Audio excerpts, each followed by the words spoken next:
Hi, I'm Shonda. Hi, I'm Betsy. This is Grey's Anatomy. And we're actually here in person. Answering questions. Answering questions from you guys.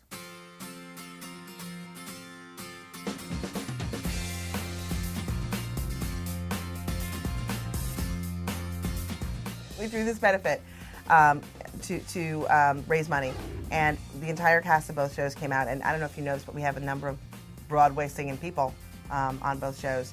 And two of my favorite moments of the whole thing were Katie and TR doing a little fanfic reenactment where they went online, found people's fan fiction, and then performed it live, which was hilarious, which they'd also done in my living room years earlier, which was also great.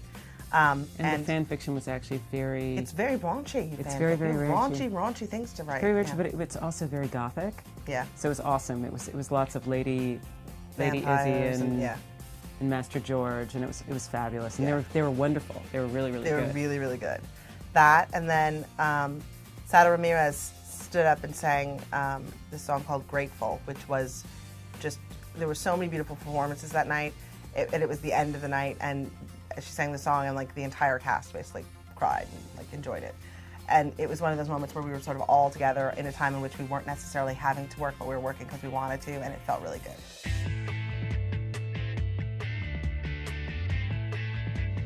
Alex is one of the few people that you actually don't know that much about. His background's a mystery. His background is a mystery. Yeah. I think actually you will learn a little bit more about Alex. Yeah, we've been unfolding little details about Alex over the course of the 4 seasons, and I think that in the final episode, I think you probably learn more about Alex than you've ever known.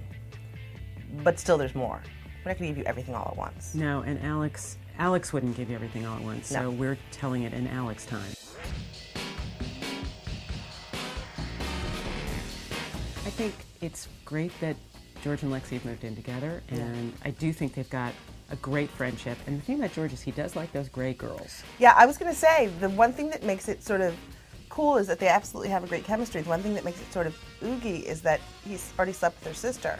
Which is kind of oogie. Yeah, that's a little bit. Not that he slept with her sister, but that it's like driving through the whole family tree might be a little troublesome. Remember Ellis thought he was Thatcher and made him lie in bed with her? Oh, actually, now you come to think of it, it's actually Years pretty of much their therapy ahead for system. him. Oh yeah, that was a freaky, horrible incident. And then there's the other sister who's married and has a baby. Molly Gray. So we got to keep Molly away from George, I think, potentially. She's moved to Connecticut so far, so. That's good. So unless we do a traveling episode.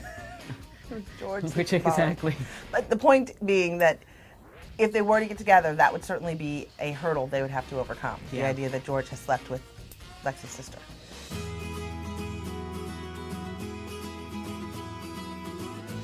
Why isn't anyone critical of McDreamy, Nicole? Anyone, really? No one's critical of McDreamy? How about Christina? How about Christina? Ooh, How about Meredith? I think Meredith has a point. I think Meredith has a point a lot of the time. I think Addison has a point. Addison sometimes is very critical of him. Where I think it's true. I think, maybe what you're looking for is, for instance, his friends around him to be more critical, but the reality of it is his best friend slept with his wife, so really can't really throw the stones. Glass house, big old glass house, can't throw big the stones. window with the house and the stones. So he's pretty much got to shut up because no matter what, Derek's still a better guy than he is, in that sense. So, and I think Derek is very critical of himself. I mean, one of the things I've always tried to layer into the show is this question for Derek of whether or not he is an honorable man. It always crops up, this whole idea of, is he a man who has some honor? And I don't think that he necessarily believes that he is. I think he wants to be, but I don't think he believes he is. I think he knows that his flaws. But he's flawed, so everybody's flawed. Nobody ever said that he was perfect. We just said he had perfect hair.